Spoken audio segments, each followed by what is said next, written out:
Alors, j'ai posé la question parce que moi, c'est ce qui m'a frappé en écoutant le film, à quel point, d'un côté, il y a un constat qui est très sombre. C'est-à-dire, on se rend compte qu'on est englué dans un système économique qui nous dépasse un peu et même de beaucoup. Et d'un autre côté, il y a toutes sortes on a beaucoup de forces ici au Québec qui font en sorte qu'on a les outils quand même pour s'en sortir, pour aller ailleurs. En tant que réalisateur, juste rapidement, je sais que tu voulais pas qu'on passe beaucoup de temps là-dessus parce qu'il y a beaucoup de monde qui vont parler, mais c'est quand même lui qui a fait le film. Fait que ça vaut la peine de t'entendre. Toi, c'était comment faire ce film-là? Je veux pas que tu retournes, on le racontera ailleurs. Les gens pourront suivre la tournée avec nous. Mais c'était comment faire ce film-là? Où la place de Dominique Leclerc dans un film comme celui-là? Je vais dire que la place principale, je dirais l'amour du territoire. Donc, l'amour, c'est drôle parce que toute ma démarche, je pense, finalement, est axée beaucoup sur le territoire. J'ai commencé à faire de la vidéo en faisant le tour du Québec pour une série de reportages. Donc, on dirait qu'il y a comme une mise en abîme du territoire qui revient. Puis, je parle aussi beaucoup de chez moi quand je fais du cinéma ici. Donc, le territoire, je pense que c'était le point de départ. Voilà. Oui, puis je trouve que c'est vraiment intéressant parce que moi, en tant que productrice puis scénariste, je trouvais ça important que ce soit Dominique qui le fasse. Je trouve qu'on voit, moi je suis de Montréal, mais je suis attachée à mes régions, je suis attachée à la forêt et tout. Je trouvais que Dominique avait une vision qui était nécessaire, qu'on ne voit pas assez à la télévision. Puis c'est pour ça qu'on a travaillé ensemble. Je suis vraiment fière.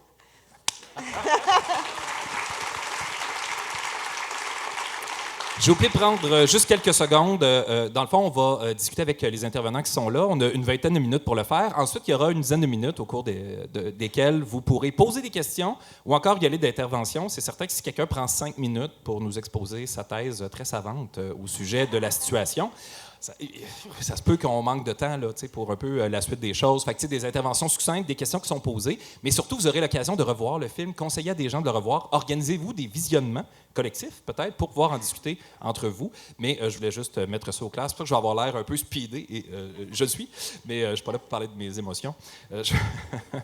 À moins que vous soyez prêts. Non? Okay. Donc, on va continuer. Moi, je voulais entendre Marilyn, peut-être en commençant. J'ai pas de micro. T'as pas de micro, Allô? mais là, t'en as un, Magie. J'en ai un, regarde, j'ai volé celui-là. Mais en fait, toi qui es un peu externe à ça, on t'a demandé de le présenter. Toi, tu ressors comment de ce tournage-là, puis de toutes ces informations-là? Ben, tu sais, moi, ça fait longtemps que j'ai quand même un souci environnemental dans ma vie. Puis je suis une amie de René Claude avec qui j'ai fait Expédition Extrême, la productrice qui est extraordinaire, qui est devenue une amie maintenant. Puis quand elle me parlait, tu sais, elle a dit, on va-tu au resto? J'ai envie de te parler d'un projet. J'avais juste la gueule ouverte pendant 1h15 à l'écouter puis à me dire, ça se peut pas que ça existe puis qu'on le sache pas totalement. Tu sais, oui, t'entends des bribes à gauche, à droite, tu sais. Mais quand tu mets tout ça ensemble, il y a comme vraiment un grave problème de on travaille tous un peu pour les autres, puis les autres manquent de ressources pour nous autres, pour qu'on mange des bons petits raisins croustillants.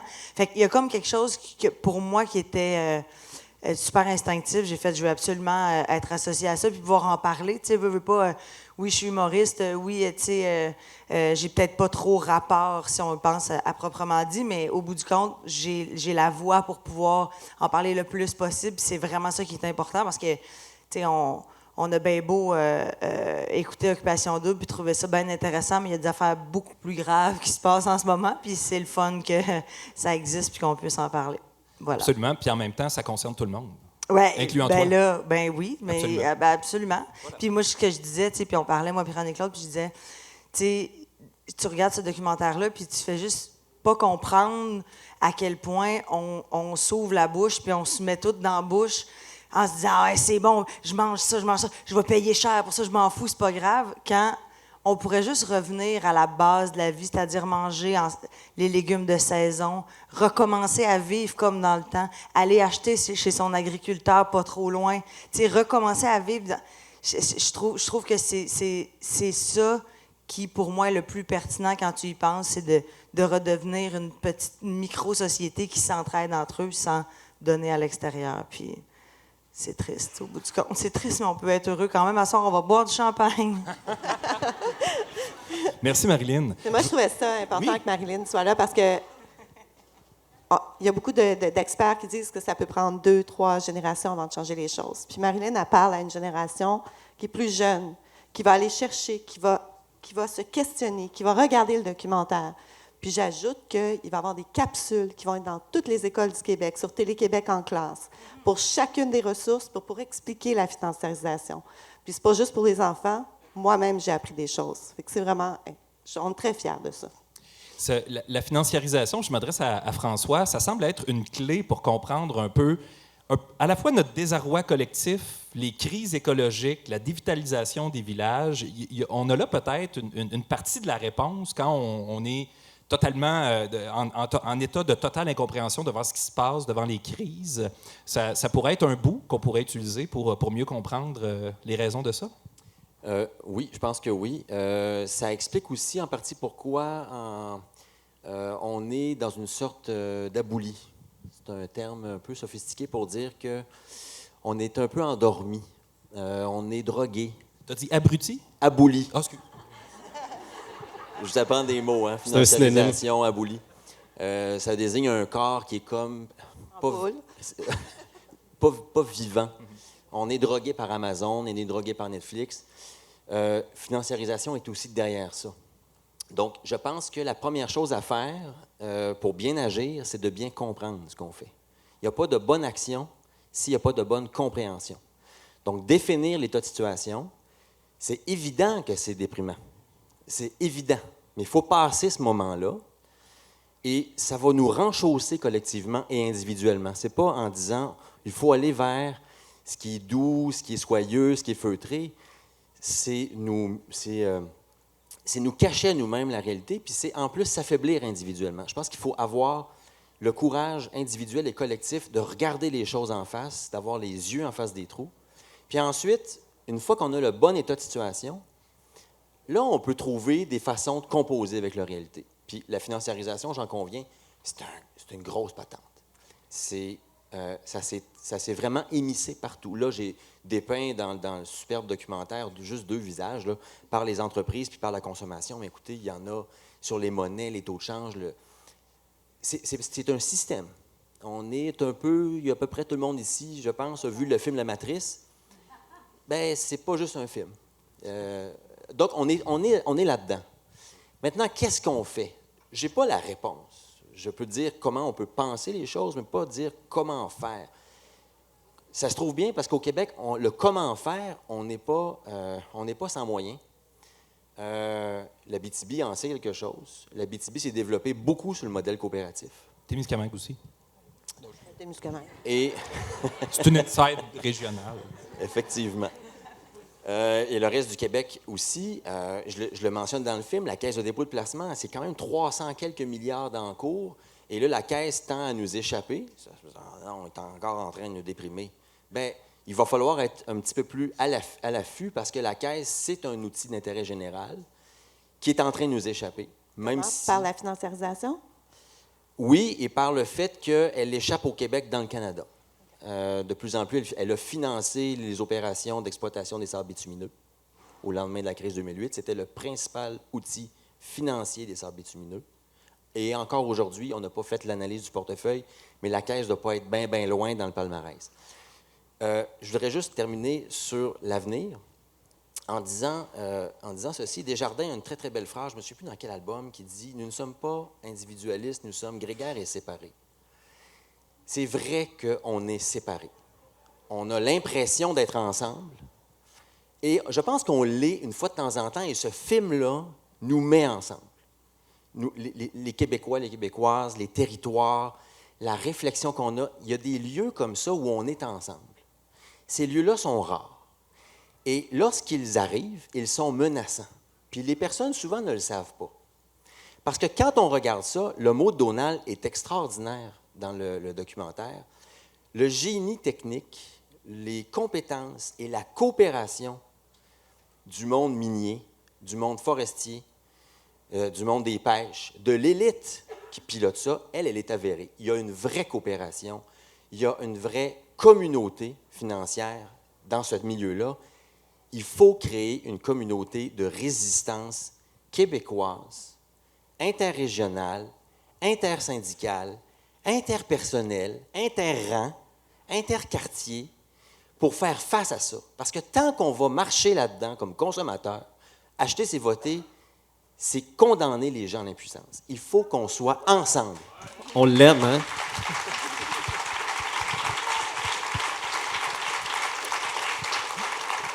Mais tu vois, dans le film, d'un côté, on nous montre un peu cette espèce d'économie-là qui, comme Alain Deneau le dit, dicte ses propres règles, ses propres lois, sa propre logique inhérente, puis qui a un impact phénoménal sur l'environnement aussi. Et à chaque fois qu'il y a des lueurs d'espoir, c'est quand des gens s'organisent. C'est quand des gens se parlent, quand des gens mettent en place différentes initiatives. Donc, que le politique vienne rétablir cette espèce d'harmonie-là, puis remettre l'économique au service. Hein? C'est ce que dit encore une fois Alain Deneau à la fin du film. Des fois, le politique fait des bonnes choses, puis je me tourne vers Rebecca. Il fait des bonnes choses, mais ça ne veut pas dire qu'il les tient sur le long terme aussi, mais on parle de comment s'organiser collectivement pour protéger des ressources. Il y a une politique nationale de l'eau au Québec. C'était une bonne idée. Est-ce que ça l'est toujours? C'était une très bonne idée. D'ailleurs, le 26 novembre prochain, on va célébrer son 20e anniversaire.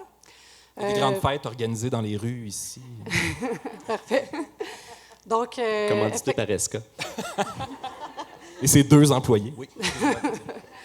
Effectivement, il y a 20 ans, la philosophie du gouvernement du Québec de faire cette politique-là, c'était de reconnaître l'eau comme étant une ressource collective au Québec. Donc, il considérait dans cette politique-là que cette ressource-là appartenait à tous les Québécois et Québécoises. La philosophie, c'était qu'on devait tous, de concert, travailler à sa protection pour pouvoir l'avoir en fait pour des générations futures, donc de façon responsable. Qu'est-ce qui s'est passé pendant ces 20 ans-là? Il y a eu énormément de dérives. Justement, il y a eu beaucoup de financiarisation, de commercialisation de la ressource. Pour le 20e anniversaire, il y a un grand chantier qui s'en vient, justement, où on va élaborer différentes thématiques pour voir qu'est-ce qu'on a fait dans les dernières années et qu'est-ce qu'on pourrait revoir, comment repenser notre façon de se connecter à notre eau. Parce que, malheureusement, avec l'arrivée des grandes industries, c'est venu faire une affreuse interférence entre le besoin des citoyens face à cette ressource-là et les besoins des grandes industries qui sont venues s'installer. Trop souvent, les industries s'accaparent notre ressource et qui doit en payer les frais? C'est les citoyens. Quand on parle de stress hydrique, de manque d'eau, de coupure d'eau, c'est jamais les industries à qui on demande de réduire leur consommation, c'est toujours les municipalités qui sont touchées. Été après été, on voit que les saisons estivales sont de plus en plus sèches, le sud du Québec commence à manquer d'eau. Il est temps qu'on commence à réfléchir sur comment revoir cette utilisation de l'eau. J'ai appris, en fait, l'accaparement des terres agricoles, donc des non-résidents. C'est un sujet que j'ignorais jusqu'à présent. Ça me désole énormément. Donc, 20 ans.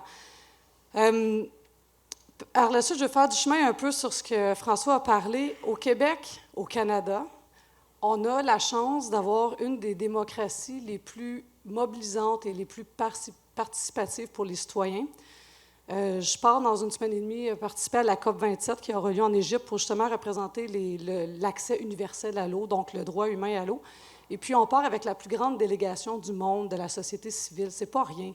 On a ce pouvoir-là au Québec d'un seul citoyen pouvoir se lever, aller cogner à la porte de sa municipalité, son député provincial, son député fédéral pour rappeler c'est quoi les enjeux qui viennent nous toucher en tant que citoyens. Puis, peut-être ça vous désole de connaître un peu là, la réalité de notre travail quand on fait la défense des ressources naturelles. Moi, ça m'encourage de voir qu'il y a autant de personnes qui, ce soir, vont aller se coucher puis vont avoir pris conscience de la fragilité qu'on a comme accès à notre ressource. Donc, le seul message que je peux vous envoyer, c'est votre ressource. Vous devez vous l'approprier et vous devez la défendre. Vous avez ce pouvoir-là.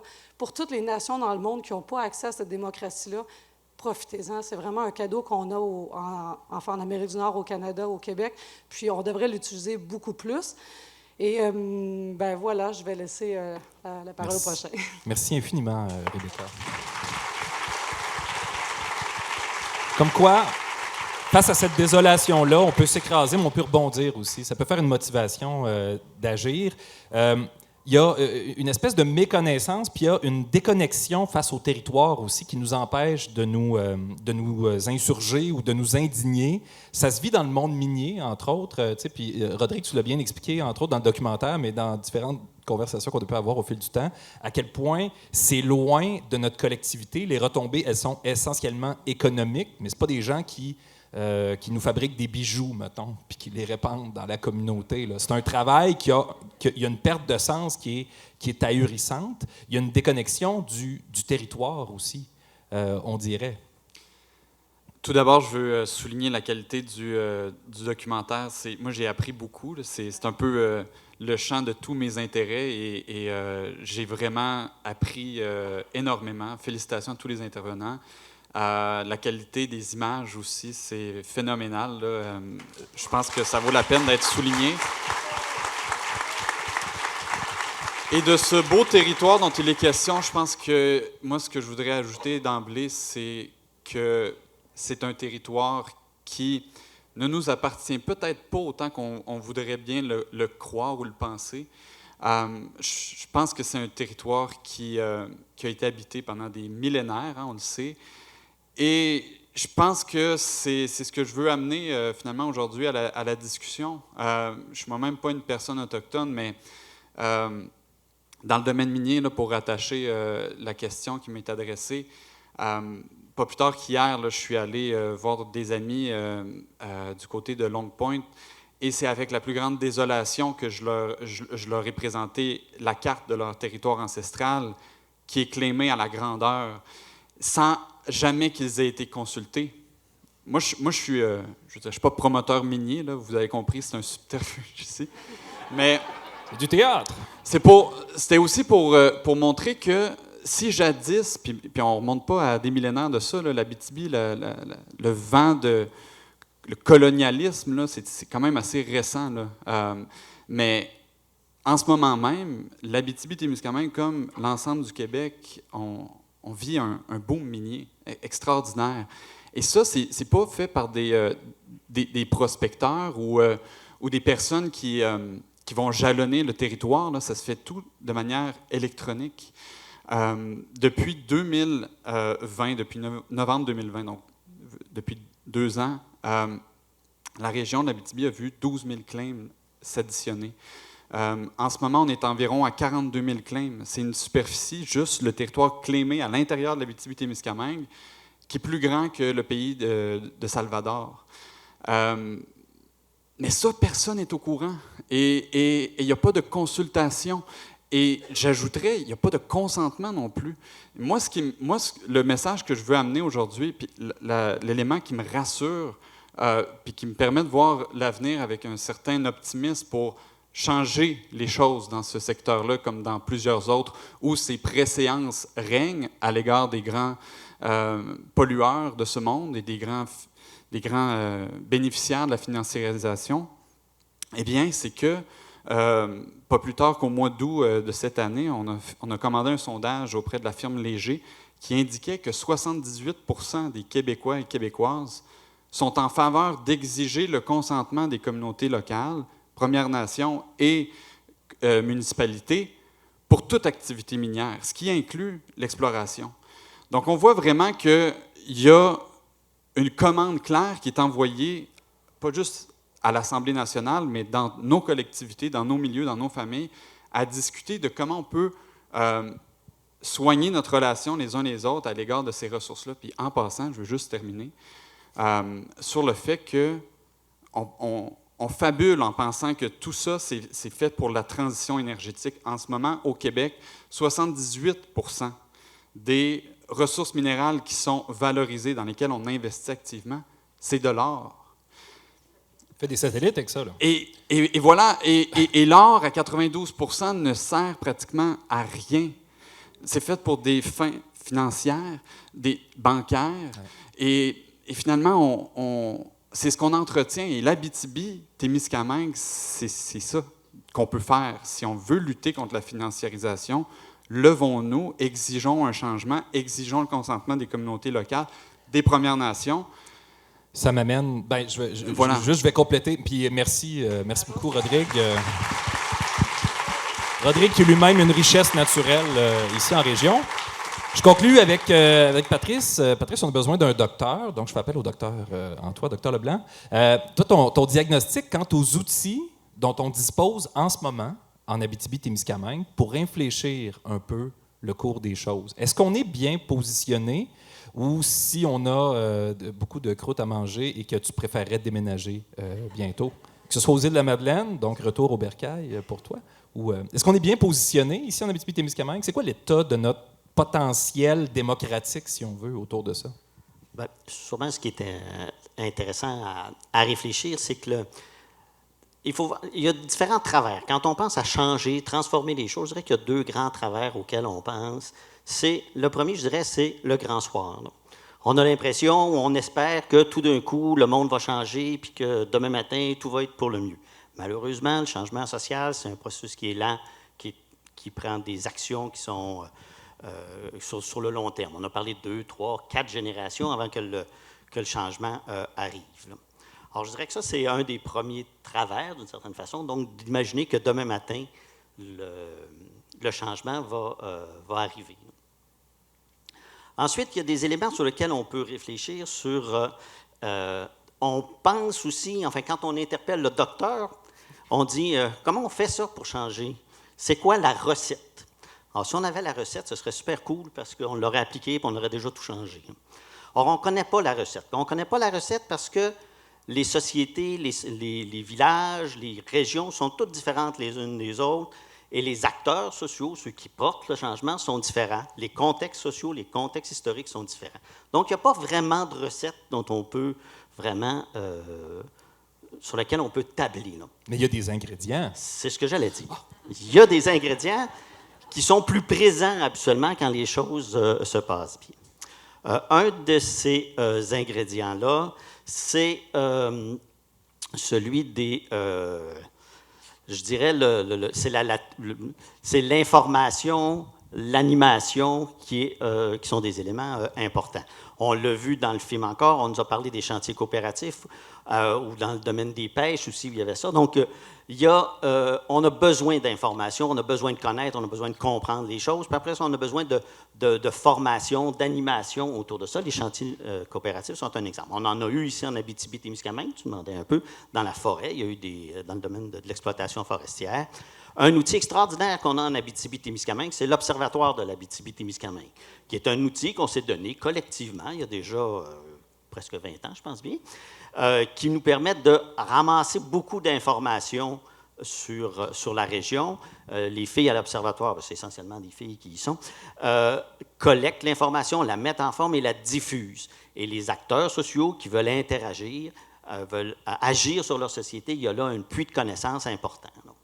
Donc, je disais information, animation. On a eu au Québec, au niveau de l'animation, on a eu un truc assez extraordinaire. On parlait de la politique de l'eau, mais une autre politique qui a été assez extraordinaire, c'était la politique nationale de la ruralité, qui a été une politique qu'on a pour toutes sortes de bonnes et de moins bonnes raisons. Ah, la politique nationale de la ruralité. Pour toutes sortes de bonnes et de moins bonnes raisons qu'on a mis au rencard, disons ça comme ça, mais un des mécanismes qu'il y avait dans cette politique-là, c'était les agents de développement ruraux. Donc, dans chacun des territoires ruraux, il y avait une personne qui était là, qui avait comme mission de travailler, réfléchir avec les gens du milieu pour développer les milieux. Donc, ça, c'est un autre élément. Puis le troisième ingrédient, celui-là sur lequel on a moins de contrôle, mais quand on regarde les développements qui se passent, c'est souvent, il y a un leader qui apparaît.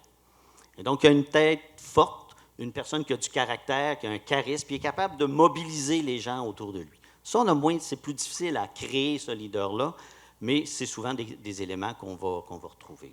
Alors, donc, en Abitibi-Témiscamingue, on pourrait nommer plein de gens, mais on a eu justement des leaders forts qui ont fait en sorte que l'Abitibi-Témiscamingue a réussi à se développer et à être où elle est aujourd'hui.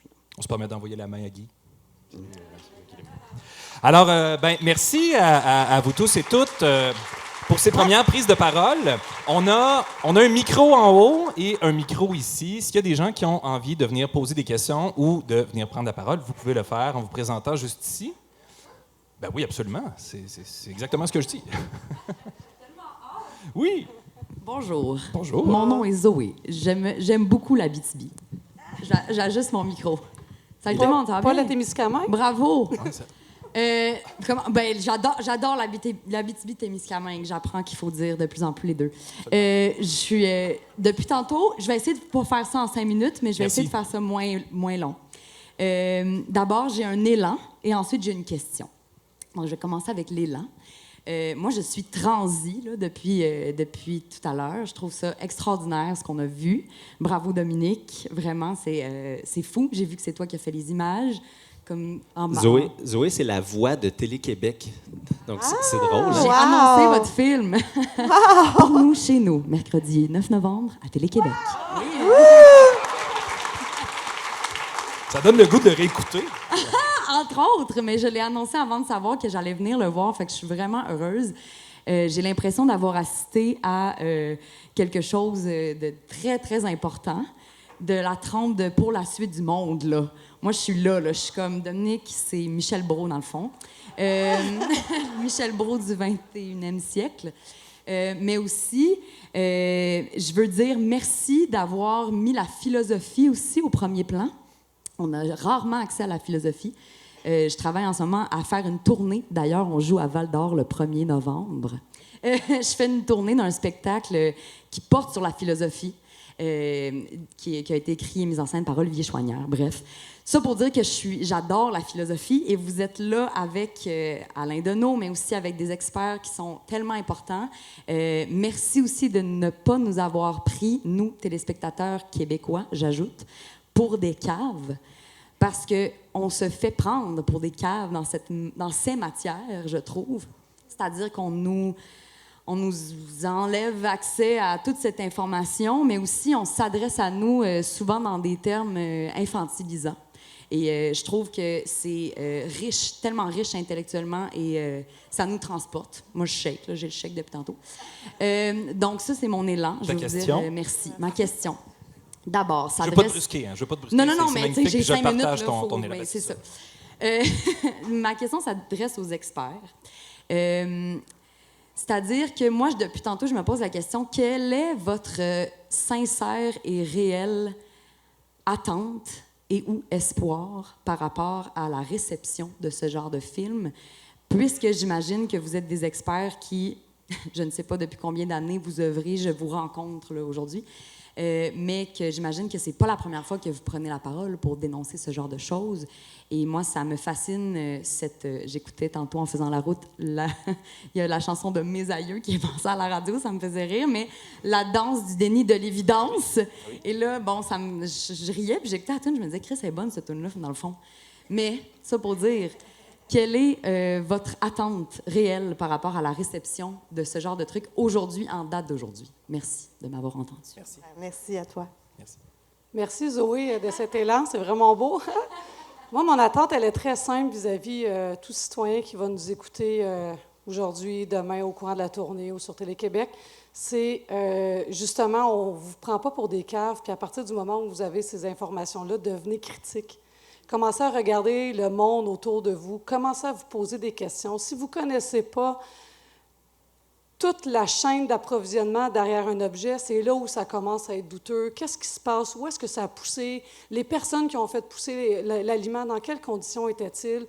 Est-ce que vraiment un produit qui est non biologique a été bon pour la santé humaine des gens qui ont travaillé derrière? Donc, soyez critiques. Et si vous avez des doutes que vraiment c'est bon pour l'environnement, pour la santé humaine, bien peut-être justement prendre, décider, s'imposer, en fait, de ne pas consommer des choses qui sont nocives pour l'humain. Puis vraiment s'investir dans sa collectivité, se mobiliser, puis faire des actions. Il n'y a pas de petites actions. Plus on va être nombreux à en faire au quotidien, plus vite on va faire la transition justement vers un monde plus juste et meilleur pour la santé humaine. Voilà. Merci. Je ne sais pas s'il y en avait d'autres, peut-être rapidement. Est-ce qu'il y avait d'autres espoirs? Ça ressemble à ça? Ou, parce moi, que oui? J'amènerais un point que je trouve important, qui a été amené par plusieurs. Puis on a fait beaucoup de recherches. Puis on parle, maître chez nous, il y a eu la nationalisation de l'électricité. On en parle dans le film. Est-ce que ça ne vaudrait pas la peine un jour de se poser la question, est-ce que certaines ressources devraient être ou pas nationalisées pour être protégées? Ça, c'est une grande question.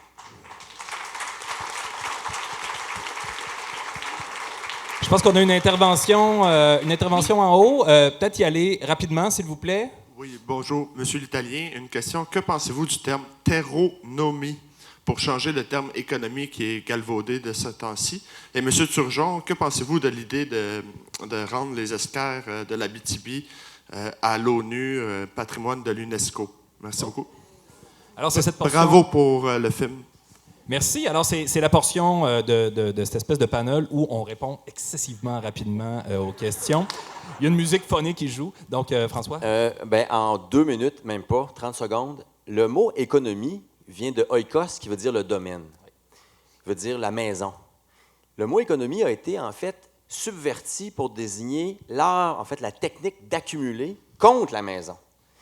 Fait que plutôt que de réinventer un mot, on devrait plutôt se réapproprier la signification originelle d'économie, qui est aussi à l'origine, la même racine donne écologie.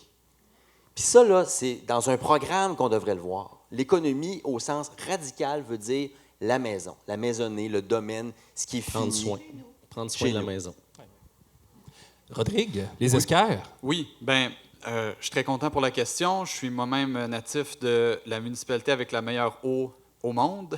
Non, c'est des blagues, mais c'est... T'es né à Val-d'Or? Vous avez compris que je suis né à Amos? Non, non. Ah! Il y a les esquerres de l'Abitibi, Témiscamingue, il y en a partout, puis ils fournissent pour plusieurs une eau d'une grande pureté. Mais pour répondre à la question pour l'ONU nous regarde de haut puis nous dit impossible tant que vous ne les protégez pas vous-même. Et c'est ça qu'il faut commencer. Et le message est très clairement envoyé déjà au ministère des Ressources naturelles et des Forêts. On a envoyé une lettre le 25 mai dernier. On a demandé retirer les 5176 titres miniers qui sont sur les esquerres. Et la réponse qu'on a reçue, c'est de dire que les esquerres ne sont pas n'ont aucune utilité publique. Et donc, le gouvernement considère qu'il ne peut pas agir pour retirer et faire cesser retirer les claims et faire cesser les activités minières sur ceux-ci. On ne s'est pas arrêté là. Lundi matin, je vous annonce qu'on va envoyer un projet de résolution à l'ensemble des municipalités et communautés Anishinaabe de la région pour les inviter à mettre la pression sur le gouvernement pour qu'il revoie sa position.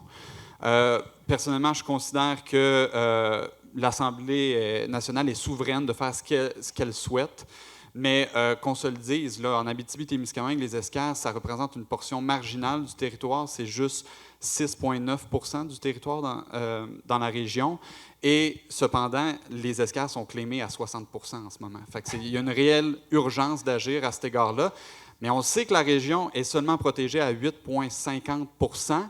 Si on ajoutait une augmentation de, disons, 6 % du territoire, on pourrait... Ça serait même un gain marginal en vue de l'augmentation du réseau d'air protégé qu'on doit atteindre d'ici 2030 de 30 % à l'échelle de la province. Qui sait, ça viendra, mais si, en fait, vous le demandez à Mining Watch Canada, si les citoyens le demandent, on a vu une mobilisation à Val-d'Or autour de la possibilité qu'il y ait l'exploitation d'une carrière par une compagnie sur une moraine. Les gens se sont levés, ont dit non. La Ville l'a entendu, la Ville a ajouté sa voix. Ça se rend jusqu'à la MRC. Il y a peut-être ça aussi.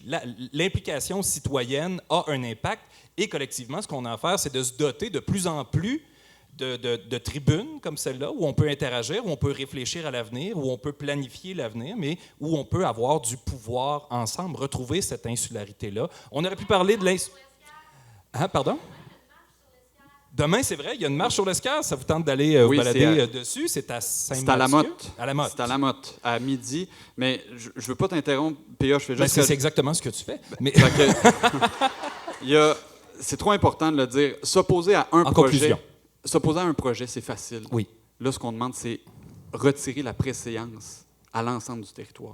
Mais s'opposer à un projet, en effet, c'est facile. Ce qui est plus difficile, c'est d'avoir des projets. Il faut qu'on retrouve ce sens-là entre nous aussi. J'espère que ce film-là, qui est important, qui est dense, qu'on pourrait prendre par différents angles puis faire une mini-série en 6 saisons. Il y a vraiment énormément de stock là-dedans, mais c'est une porte ouverte sur une réflexion qui est primordiale. Merci à vous tous et toutes d'y avoir participé. Et merci à Patrice d'être venu, les amis. D'être venu partager avec nous. Si vous souhaitez poursuivre la réflexion, vous pouvez réécouter le film parce que c'est sûr que vous avez échappé des affaires. Moi, j'en ai échappé, c'était la 3e fois que je le voyais. Sinon, il y a les seront disponibles également sur le site web de Télé-Québec. Conseillez-le à des gens, faites-le connaître, ce film-là. Nous serons en tournée avec lui jusqu'au 3 novembre prochain. Et aussi, c'est ça, juste... Parlez-en, agissez. On a un pouvoir ensemble ici en Abitibi-Témiscamingue. Merci à tous et à toutes. Vous pouvez également consulter probablement les informations sur l'IREC, sur Au Secours et la chaire en développement des petites collectivités de l'UQAT. Merci à tout le monde.